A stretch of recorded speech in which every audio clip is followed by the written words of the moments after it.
வணக்கம் ஃப்ரெண்ட்ஸ், இந்த வீடியோவில் நாம் என்ன பார்க்க போகிறோம்னா ஒரு புது சீரீஸ் தான் பார்க்க போகிறோம். ஸோ ஹண்ட்ரிக்ஸ் ஹண்டர் சீரீஸ் ஸ்டார்ட் பண்ணிவிட்டு ஸோ உங்களோட முடிஞ்ச அளவுக்கு சப்போர்ட்டை கொடுங்க. இந்த அனிமேவோட ஸ்டோரி பேஸ் எந்த மாதிரின்னு பார்த்தீங்கன்னா அட்வென்ச்சர் அப்புறம் வேர்ல்டு பில்டிங் அந்த மாதிரி தான் இருக்கும். சரி வளவல்னு பேசாமல் வாங்க வீடியோக்குள்ளே போகலாம். இன்றைக்கான வீடியோவில் நாம் என்ன பார்க்க போகிறோமா Hendricks hunter season 1 episode 1 departure and friends.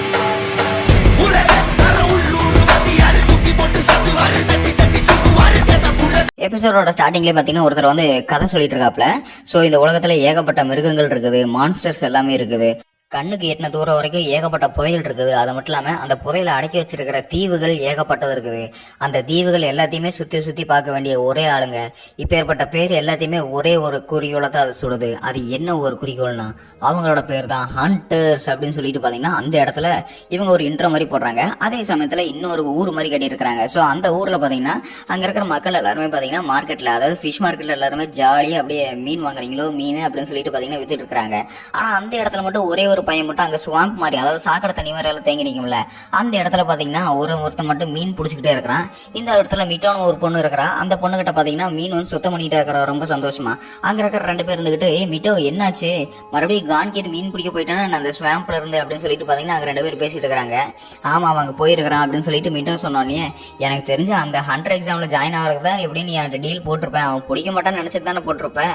கன்ஃபார்மா அவளாம் பிடிக்க மாட்டான், ஏன்னா அந்த மீன் எவ்வளவு கஷ்டமா பிடிக்கிறது அப்படின்னு சொல்லிட்டு அவங்க 2 பேர் பேசிட்டு கானை வந்து கிண்டல் பண்ணிட்டு போறாங்க. ஸோ இவனோட நம்ம ஹீரோட பேர் தான் கானு. இவன் பார்த்தீங்கன்னா கடந்த ஒரு வாரமா தொடர்ந்து இந்த ஒரு இடத்துலயாவது உட்காந்துட்டு இருக்கிறான்.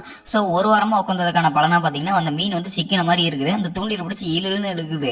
இருந்தாலுமே கான் வந்து விட்டு கொடுக்காம அவனும் தன்னோட தூண்டில் பிடிச்சி ஃபுல்லா இழுத்துக்கிட்டே இருக்கிறான். அது அவனை விட பெரிய மீனா இருக்குன்னு நினைச்சிட்டு இருக்கிற அப்படின்னு சொல்லிட்டு அவன் அந்த மரத்தையே சுத்தி போட்டு அப்படி பிடிச்சி இழுத்துட்டு இருக்கிறான். அது டக்குன்னு அவனை பிடிச்சி இழுக்க, இருந்தாலுமே நான் விட்டு கொடுக்க மாட்டேன் அப்படின்னு சொல்லிட்டு பாத்தீங்கன்னா அவன் வந்து ஃபுல் வேகத்தில் இழுத்துட்டே இருக்கிறான்.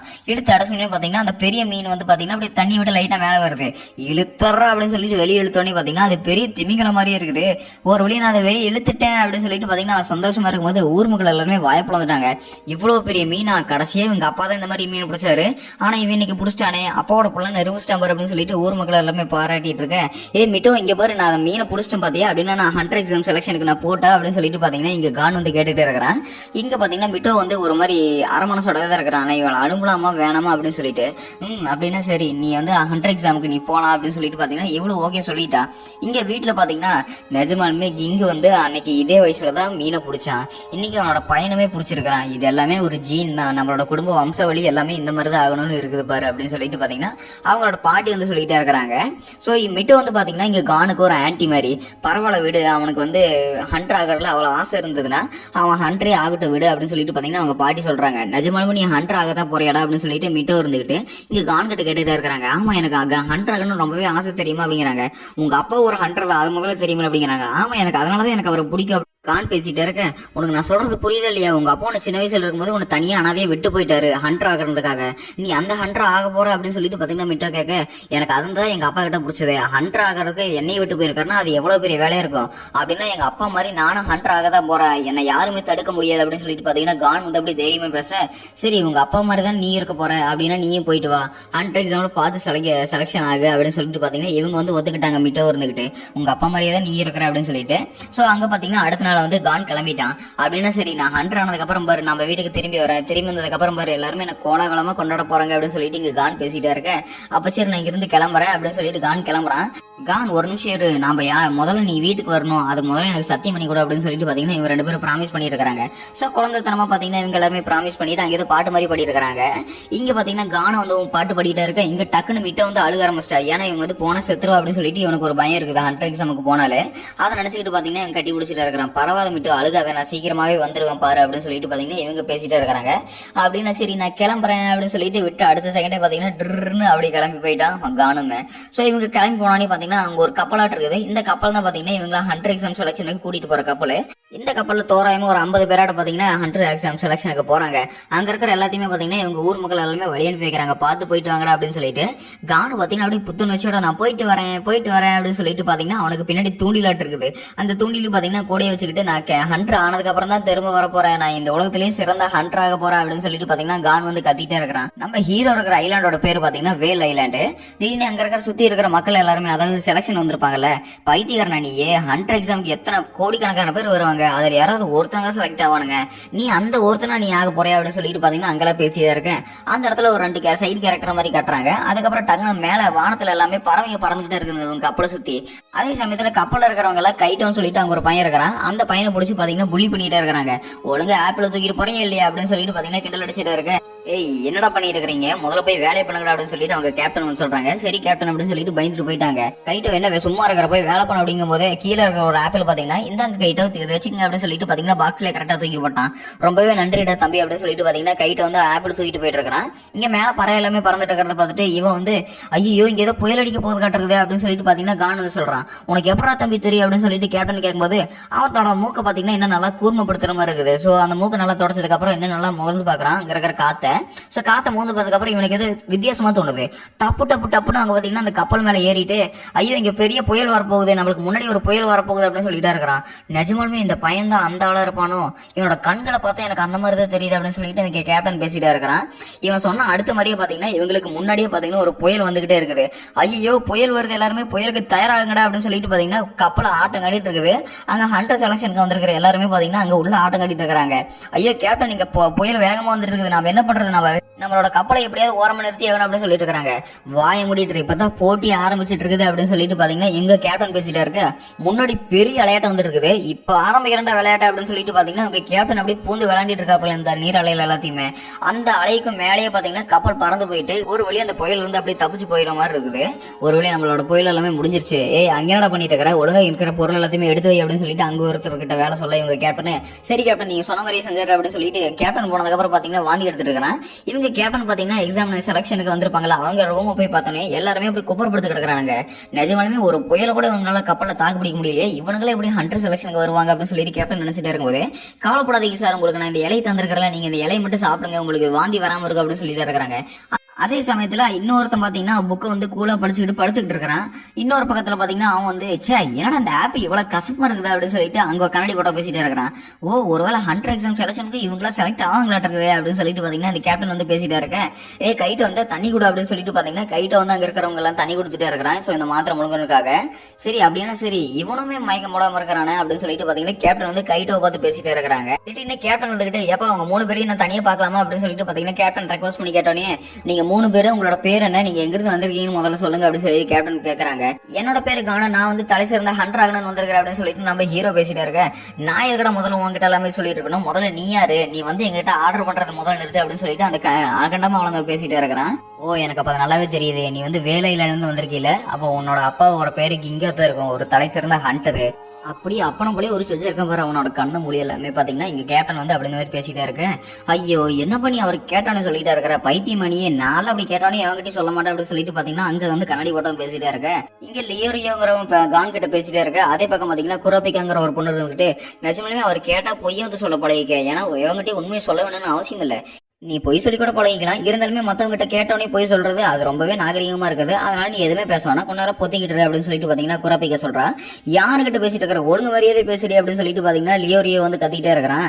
எப்ப தம்பி நான் உங்ககிட்ட கேள்வி கேட்டுட்டு இருக்கிறேன், என்ன நீங்க பாட்டுக்கு அங்க சண்டை போட்டு இருக்கிறீங்கன்னு சொல்லிட்டு கேப்டன் கேட்க, நான் எக்ஸாம் செலக்ஷனுக்கு தான் நான் வந்து பேர் சொல்லணும் தவிர உங்ககிட்ட எவனுமே சொல்ல மாட்டேன் அப்படிங்கிறாங்க. அப்ப எக்ஸாம் செலக்ஷனுக்கு நீங்க விட்டு வெளியே போக போறீங்களா அப்படின்னு சொல்லிட்டு இந்த கேப்டன் சொல்றாங்க. என்னப்பா சொல்ற அப்படின்னு சொல்லிட்டு பாத்தீங்கன்னா குரோபிக்காவும் லியோரியாவும் ஆச்சரியமா பார்த்துருக்காங்க. இந்த செலக்ஷன் எக்ஸாம் ஏற்கனவே ஸ்டார்ட் ஆயிடுச்சு அப்படின்னு சொல்லிட்டு கேப்டன் சொல்றாங்க. ஏன் நீங்க சொல்றீங்க அப்படின்னு சொல்லிட்டு ஆச்சரியமா கேட்டுட்டு இருக்க. ஆமா இங்க ஹண்டர் எக்ஸாம் செலக்ஷனுக்கு கோடிக்கணக்கான பேர் வருவாங்க, எல்லாத்தையுமே அவங்க செலக்ஷன் எக்ஸாம்ல பாஸ் பண்ணிட்டு இருப்பாங்க, அதனாலதான் இந்த கப்பல்ல எல்லாருமே என்ன மேனேஜ் பண்ணி வச்சு சொல்லிட்டாங்க, அதனால இந்த கப்பல்ல இந்த ஸ்ட்ராம தாக்கு பிடிக்கிறான், அதாவது இந்த புயலை தாக்கு பிடிக்கிறவன் எவனும் அவன் தான் நான் ஹண்டர் செலக்ஷன்ல வந்து நான் வந்து பாஸ் பண்ணி விடுவேன், நீங்க 3 பேர் தான் வந்து பாஸ் ஆனீங்க இதுல, அதனாலதான் நான் வந்து உங்ககிட்ட பேர் எல்லாமே கேட்டுட்டே இருக்கேன், ஆனா நீங்க வந்து இங்க என்னமோ ஒத்த சண்டை போட்டுக்கிட்டே இருக்கிறீங்களே, என்ன எக்ஸாம்ல பாஸ் பண்ணணும்னு ஆசையிலே அப்படிங்கிறாங்க. ஏப்பா அவர் தான் பேர் கேட்கறாங்க, கரெக்டா சொல்லுங்கப்பா அப்படின்னு சொல்லிட்டு பாத்தீங்கன்னா கான் வந்து லியோரியோட்ட பேசிட்டு இருக்க. என்னோட பேரு குராபிகா, நான் வந்து குர்டா கிளானை சேர்ந்தவன், என்னோட கிளானை பழி வாங்கினேன், அந்த ஃபேண்டம் ட்ரூப்பை நான் பழி வாங்காம விட மாட்டேன், அதுக்காக தான் ஹண்டர் எக்ஸாம்ல சேர வந்திருக்கிறேன் அப்படின்னு சொல்லிட்டு இங்க குராபிகா பேசிட்டே இருக்க. ஓ நீ அந்த கிளானை சேர்ந்தவளா, அந்த கிளான்ல சேர்ந்தவங்களா சக்தி வாய்ந்தவங்களா இருப்பாங்களே, அப்புறம் எதுக்கு நீ இந்த 100 எக்ஸாம்ல சேர போகிற, நீ சேர்ந்தனாலும் செத்தே போயிருவ, உனக்கு பயமா இல்லையா அப்படிங்கிறாங்க. எனக்கு அதெல்லாம் பயமே இல்லை, நான் வந்து அந்த ஃபேண்டம் ட்ரூப் வந்து பழி வாங்கணும், என்னோட சக்தி நான் பயன்படுத்தாமலே போயிருவணும் அப்படின்னு தான் எனக்கு பயமா இருக்குதே தவிர வேற பயம் எனக்கு எதுவுமே இல்லை அப்படின்னு சொல்லிட்டு இங்க குரோபிக்கா பேசிட்டு இருக்கேன். அப்படின்னு சரி நான் என்ன இன்ட்ரடியூஸ் பண்ணிக்கிறேன், என் பேர் தான் லியோரியோ அப்படின்னு சொல்லிட்டு பாத்தீங்கன்னா இவனும் இன்ட்ரடியூஸ் பண்ணிட்டே இருக்கிறான். லியோரியோ ஒழுங்கு மரியாதையே பேசுவா அப்படின்னு சொல்லிட்டு பாத்தீங்கன்னா இவன் வந்து குரோபிக்கா வந்து பேசிட்டே இருக்க. மரியாதையை நான் மிஸ்டர்னு கூப்பிடு, ஏன்னா உன்னை விட நான் மூத்தவனானு அப்படின்னு சொல்லிட்டு இருக்கிறாங்க. குரோபிக்காக்கு லியோரியோக்கு பாத்தீங்கன்னா இவங்க நடுவில் சண்டை வர கான் வந்து பாத்தீங்கன்னா பிரிச்சு விட்டுருக்கான். அப்படின்னு சரி லியோரியோ நீ உன்னோட காரணத்தை சொல்லு, நீ எதுக்காக 100 எக்ஸாம்ல வந்து சேர வர அப்படின்னு சொல்லிட்டு கேட்கறாங்க. நான் 2 விஷயத்துல ஈஸியா சொல்லிடுறேன்டா, எனக்கு பணம் தானே முக்கியம். இந்த 100 எக்ஸாம்ல சேர்ந்ததுக்கு அப்புறம் 100 ஆனதுக்கு அப்புறம் ஏகப்பட்ட பணம் வரும், அந்த பணத்திலேயே நான் அப்படியே மிதப்பம் பாரு, அப்படியே காசு பணம் துட்டு மணின்னு சொல்லிட்டே இருக்கிறேன். ஏய் காசு வச்சுட்டு ஒண்ணுமே பிடுங்க முடியாது, நீ என்ன இப்படி பைத்தியக்கார மாதிரி பேசிட்டே இருக்க அப்படின்னு சொல்லிட்டு பாத்தீங்கன்னா குரோபிக்கா பேசிட்டே இருக்கிறா. இன்னொரு தடவை உன வாய் பேசினா உன்னை நான் கொன்னே போடுவேன், உன்னோட கிளான் செத்துது பாத்தியா, அதே மாதிரி உன் கிளான் கடைசி இனத்துல இருக்கிற உன்னையும் சேர்த்து கொண்டுரு அப்படிங்கிறான். லியோரியோ ஒழுங்கு மரியாதையா அந்த வார்த்தைக்காக எனக்கு மன்னிப்பு கேட்டு அப்படிங்கிறாங்க. அப்படின்னு நீ என்ன ஒழுங்கு மரியாதையா மிஸ்டர் லியோரியோன்னு கூப்பிடு, அப்பதான் நான் உனக்கு மன்னிப்பு கேட்பேன் அப்படின்னு சொல்லிட்டு பாத்தீங்கன்னா இவங்க 2 பேருமே பாத்தீங்கன்னா சண்டை போட்டு கிளம்பி போறாங்க. என்னது நான் பேசிட்டு இருக்கேன், இவங்க 2 பேரும் கிளம்பி போறாங்க அப்படிங்கிறாங்க. ஏய் எல்லாரும் எங்கப்பா போறீங்க அப்படின்னு சொல்லிட்டு பாத்தீங்கன்னா கேப்டன் கூப்பிட, பரவாயில்ல விடுங்க, எங்க ஆன்டி மீட்டோ என்ன சொல்லியிருக்காங்கன்னா ஒருத்தர் கூட எப்ப கோவம் வந்து அதிகமாகுதோ அப்பதான் அவங்களே புரிஞ்சுக்கிறாங்கன்னு நினைச்சிட்டு இருக்காங்க, அதனால அவங்க முழுசா புரிஞ்சுக்கிட்டோம், அதனால நம்ம விட்டுலாம் அப்படின்னு சொல்லிட்டு பாத்தீங்கன்னா கான் வந்து சொல்லிட்டு இருக்க. அப்படின்னு சரி இந்த பையன் சொன்ன மாதிரி நாமளும் விட்டு பார்க்கலாம் இவங்க என்னதான் பண்றாங்க அப்படின்னு சொல்லிட்டு அடுத்த சமயம் பாத்தீங்கன்னா அந்த இடத்துல இன்னொரு ஹரிகேன் மாதிரி வருது, அதாவது கடல் புயல் வந்துட்டே இருக்குது. இந்த கடல் புயல கிட்டே வந்துட்டு நம்ம கப்பல் தூளா போயிடும். இப்ப நம்ம என்ன பண்றது அப்படிங்கும் போது நீங்க எல்லாரும் வெளியே போய் அந்த துணியை பாத்துக்குங்க, நான் இதை பாத்துக்கிறேன் அப்படின்னு சொல்லிட்டு பாத்தீங்கன்னா மறுபடியும் கப்பல் ஓட்டுறதுக்கு தயாராயிட்டப்பல கேப்டன். அங்க வெளியே ஒரு கப்பல் மாதிரி படுதா மாதிரி இருக்கும் பாத்தீங்களா, அந்த கரெக்டா அந்த ஷீட்டை வந்து கரெக்டா வச்சாதான் இவங்களோட டைரக்ஷனுக்கு ஏத்த மாதிரி பாத்தீங்கன்னா இந்த கப்பல் போயிட்டே இருக்கும், அதை வந்து இழுத்து பிடிச்சிட்டே இருக்காங்க. ஒரு பக்கம் லியோரியோவும் குரோபிக்காவும் பாத்தீங்கன்னா சண்டைக்கு ரெடியா இருக்காங்க. என் கிளான்ல நான் தான் கடைசி ஆளுன்னு நினைச்சுக்கிட்டு என்ன கொல்ல பாக்குறேன், நான் சும்மா விட மாட்டேன், மரியாதையே அதுக்கு மன்னிப்பு கேட்டுரு அப்படின்னு சொல்லிட்டு பாத்தீங்கன்னா குரோபிக்கா வந்து கேட்க, மன்னிப்புலாம் கேட்கணுமா, நீ என்கிட்ட முதல்ல மன்னிப்பு கேளு, என்ன மிஸ்டர் லியோரியோன்னு கூப்பிடு, அதுக்கப்புறம் தான் நான் உன்ன மன்னிப்பு கேட்ப அப்படிங்கிறாங்க. அப்படின்னு எனக்கு வர வழி இல்லை, உன்னை நான் போட்டு சொல்ற தவிர எனக்கு வர வழி இல்லை அப்படின்னு சொல்லிட்டு பாத்தீங்கன்னா அவன் கையில ஆயுதத்தை எடுக்க குரோபிக்கா. பின்னாடி பாத்தீங்கன்னா அந்த ஹரிகேன் வந்துருச்சு. இங்க இருக்கிற எல்லாருமே பாத்தீங்கன்னா கைத்து எழுதி பிடிச்சி இருக்க. கைட்டோ பாத்தீங்கன்னா கயிறு விட்டுட்டாங்க. கைட்டோ பாத்தீங்கன்னா கைத்தோட அப்படி பறந்துகிட்டே இருக்கிறான். கைட்டோ திடீர்னு கீழே தண்ணியில விழுக போக இவங்க 2 பேரும் பிடிக்க ட்ரை பண்ணிட்டே இருக்காங்க, இருந்தாலும் அவங்களால முடியல. கான் பாத்தீங்கன்னா கொஞ்சம் கூட யோசிக்காம அப்படியே தண்ணியிலே குதிக்க போறான். சோ பாத்தீங்கன்னா கரெக்டா கான் வந்து கைட்டோவை பிடிக்க இவங்க 2 பேரும் பாத்தீங்கன்னா கானை பிடிச்சிட்டாங்க. எல்லாரும் வந்து தூங்குடா அப்படின்னு சொல்லிட்டு பாத்தீங்கன்னா எப்படி வந்து கைட்டோவையும் கானையும் வந்து அப்படி சேதாரமே இல்லாம காப்பாத்திட்டாங்க. ஒரு வழியா அந்த புயல இருந்து பாத்தீங்கன்னா இவங்களும் தப்பிச்சு வந்துட்டாங்க. காலையில எல்லாமே நைட்டு வந்து போராட்டமா இருந்துச்சு. காலையில பாத்தீங்கன்னா வெடிஞ்சிருச்சு. உனக்கு என்ன பைத்தியமா, எதுக்காக நீ டைரக்டா வந்து குதிச்ச, நாங்க மட்டும் உன் காலை பிடிக்கல, நீ அடுத்த செகண்டே சுறாவுக்கு இறையா இருப்ப தெரியுமா அப்படின்னு சொல்லிட்டு பாத்தீங்கன்னா லியோரியோ பேசிட்டே இருக்கிறான். பரவாயில்ல விட, நீங்க தான் என் காலை பிடிச்சிட்டீங்களா, என்னை காப்பாத்திட்டீங்க, அப்புறம் என்ன விஷயம் அப்படின்னு சொல்லிட்டு பாத்தீங்கன்னா இங்க வந்து கான் பேசிட்டே இருக்கிறான். அப்படியே விஷயம் அப்படின்னு சொல்லிட்டு பாத்தீங்கன்னா இங்க லியோரியோ சொல்லிட்டே இருக்கிறான். நீங்க தானே என்ன காப்பாந்து ரொம்பவே நன்றி கான் அப்படின்னு சொல்லிட்டு பாத்தீங்கன்னா கைடோ வந்து பேசிட்டே இருக்கிறான். என்ன மட்டும் பதில் சொல்லாத, இவங்க 2 பேரும் தான் உன்னை காப்பாத்துறதுக்கான முதல் காரணமே, முதல்ல அவங்களுக்கு நன்றி சொல்ல அப்படிங்கிறாங்க. கைடோ வந்து இங்க 2 பேருக்கு நன்றி சொல்ல, பரவாயில்ல எனக்கு நன்றி எழுது தேவையில்லை அப்படின்னு சொல்லிட்டு குரோபிக்கா சொல்றான். நீ உடம்ப பாத்துக்கடா அப்படின்னு சொல்லிட்டு பாத்தீங்கன்னா இங்க லியோரியோ பேசிட்டே இருக்கிறான். அப்படின்னா சரி நான் இங்க இருந்து கிளம்புறேன் அப்படின்னு சொல்லிட்டு பாத்தீங்கன்னா கைடோ கிளம்பி போயிட்டான். நிஜமே லியோரியோ, அதாவது மிஸ்டர் லியோரியோ, நானும் உங்ககிட்ட மன்னிப்பு கேட்டுக்கணும், நான் உங்கள்கிட்ட மரியாதையா பேசியிருக்கணும் அப்படின்னு சொல்லிட்டு பாத்தீங்கன்னா இங்க குரோபிக்கா சொல்லிட்டு இருக்க. என்னமா டக்குன்னு இப்படி சேஞ்ச் ஆயிட்டேன், எனக்கே ஆச்சரியமா இருக்குது, நானும் உங்ககிட்ட மன்னிப்பு கேட்டுக்கிறேன், ஏன்னா நானும் உன்னை உங்ககிட்ட அப்படி சொல்லிடக்கூடாதுல்ல, அதனால என்ன மனுஷரு அப்படின்னு சொல்லிட்டு பாத்தீங்கன்னா இங்க லியோரியோவும் பாத்தீங்கன்னா தப்பு வந்து ஒத்துக்கிட்டான். ஒரு வழியா எல்லாருமே தப்பு ஒத்துக்கிட்டீங்களா, இவன் சொன்ன மாதிரி எல்லாருமே கரெக்டா நடக்குது பாரு அப்படின்னு கேப்டன் பேசிட்டே இருக்க. கேப்டன் ரிசல்ட் சொல்லவே இல்லை செலக்ஷன் டெஸ்ட்டுக்கு அப்படின்னு சொல்லிட்டு கான் பேசிட்டே இருக்கிறான். இந்த செலக்ஷன் டெஸ்ட்ல பாஸ் ஆனது 3 பேரு, அது நீங்க 3 பேர் தான்டா, போய் 100 எக்ஸாம்ல ஜாலியா பார்ட்டிசிபேட் பண்ணிட்டு செலக்ட் ஆகுங்க அப்படின்னு சொல்லிட்டு பாத்தீங்கன்னா கேப்டன் வந்து அப்படியே வாழ்த்து சொல்றாப்ல. இதை கேட்டோன்னு பாத்தீங்கன்னா லியோரியோவுக்கு வாய் அப்படியே கண்ண வரைக்கும் இனிட்டு போகுது. இங்க குரோபிக்கா பாத்தீங்கன்னா ரொம்ப சந்தோஷப்படுறாங்க. அப்படின்னா சரி நம்ம எல்லாருமே நம்மளோட 100ஓட பயணத்தை தொடருவோம் அப்படின்னு சொல்லிட்டு பாத்தீங்கன்னா 3 பேருமே கத்துறாங்க. அதோட பாத்தீங்கன்னா இந்த எபிசோட் முடிக்கப்படுது. சோ இந்த எபிசோட் உங்களுக்கு பிடிச்சிருந்தா மறக்காம உங்க ஃப்ரெண்ட்ஸ்களுமே ஷேர் பண்ணி விட்டுட்டு அப்படியே வீடியோக்கு ஒரு லைக்கை தட்டி விட்டுருங்க. அப்புறம் புது சீரிஸ் ஸ்டார்ட் பண்ணிருக்கிறோம்ல, எப்படி இருக்குது, இதை கண்டினியூ பண்ணலாமா வேணாமா அப்படின்னு சொல்லிட்டு கீழே கமெண்ட் பண்ணுங்க. உங்களை நான் புது எபிசோட சந்திக்கிறேன். Until then, bye from Harish Voice.